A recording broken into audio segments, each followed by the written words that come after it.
Tujuan sebenarnya dari perang Wano Kuni adalah kunci bagaimana perang ini akan berakhir nantinya. Lalu, apa tujuan sebenarnya dari perang tersebut?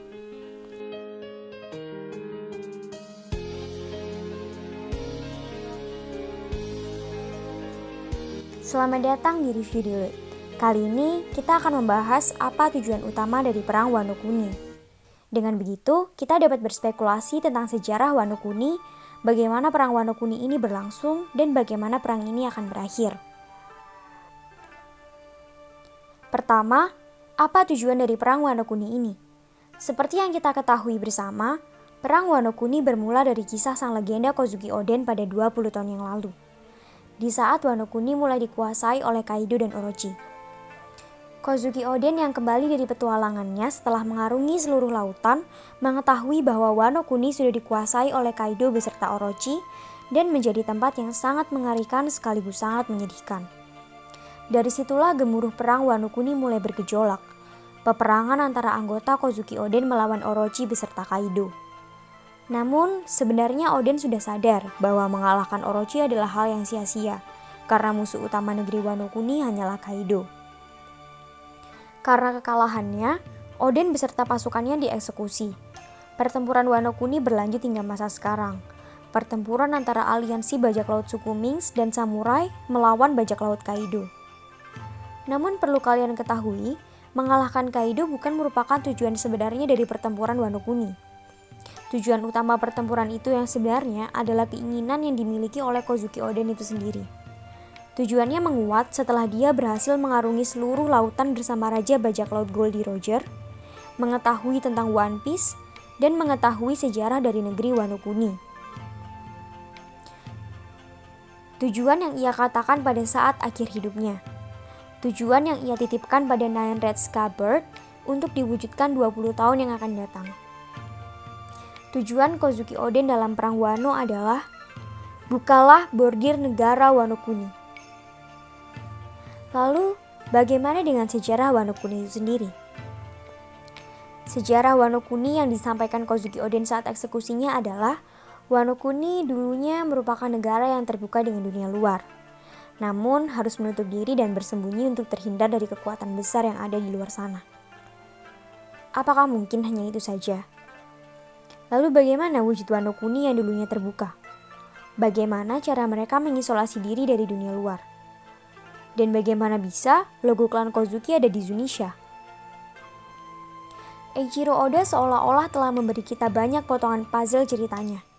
Tinggal menunggu Eiichiro Oda menyusun semua potongan puzzle tersebut menjadi satu kesatuan cerita yang utuh.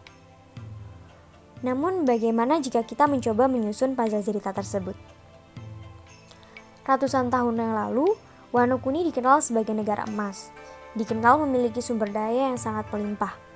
Negara Wano Kuni juga terkenal dengan para pandai besi dan metalurginya yang terkemuka di seluruh dunia, hingga dapat membuat batu yang tidak dapat dihancurkan, yaitu batu poneglyph.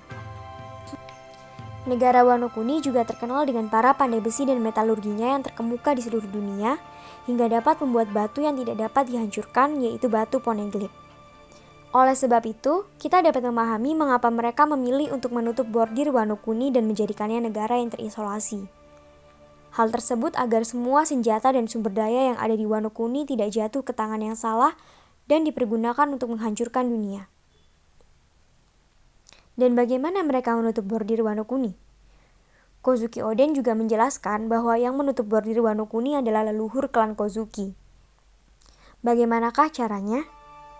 Sama halnya dengan yang terjadi di Arc Zoo, saat Jack menyerang Zunisha. Satu-satunya orang yang dapat memerintahkan Zunisha untuk menyerang balik Jack hanyalah Kozuki Momonosuke. Tentu seharusnya yang memerintahkan Zunisha untuk terus berjalan selama ini jugalah leluhur dari klan Kozuki. Dibuktikan dengan logo klan Kozuki yang ada di sana. Lalu bagaimana dengan Wano Kuni? Wano Kuni pertama kali disinggung ketika di Arc Thriller Bark. Kebetulan, di sana juga untuk pertama kalinya ditunjukkan ras terbesar di dunia One Piece, yaitu Oars sang penarik benua. Kenapa harus Oars sang penarik benua? Tak mungkin kan bila ada suatu legenda tanpa ada sejarah yang mempengaruhinya? Adanya tengkorak raksasa yang serupa dengan wujud kepala Oars di Wano Kuni, tepatnya Pulau Onigashima, membuatku semakin yakin akan legenda sang penarik benua tersebut. Bagaimana jika klan Kozuki lah yang memerintahkan Oars untuk mengangkat benua Wano Kuni dan membuat bordir untuk melindungi Wano Kuni? Dilihat dari susunan kepulauan Wano Kuni yang telah ditunjukkan beserta ruangan bawah tanah yang ada di dalam rongga kepulauan Wano Kuni, semakin menguatkan petunjuk tersebut. Selanjutnya, mari kita bahas bagaimana perang Wano Kuni ini berlangsung. Eiichiro Oda telah menegaskan bahwa perang Wano Kuni akan jauh lebih besar dan lebih hebat daripada perang Marineford, dan akan membuat perang Marineford terlihat begitu mungil. Dengan menghitung skala perang Marineford yang hanya terjadi di sebuah pulau, sudah dapat dipastikan bahwa perang Wano Kuni tak akan hanya berpusat di Onigashima, melainkan akan menyebar ke seluruh wilayah Wano Kuni. Eiichiro Oda juga menjelaskan bahwa perang Wano Kuni akan mempengaruhi hampir keseluruhan dunia One Piece, bahkan dapat membelah lautan. Bagaimana bisa hal tersebut terjadi?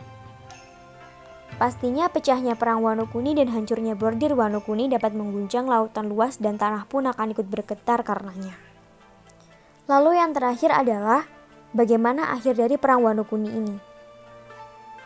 Yang sudah pasti, Kaido dan Big Mom akan berhasil ditaklukkan.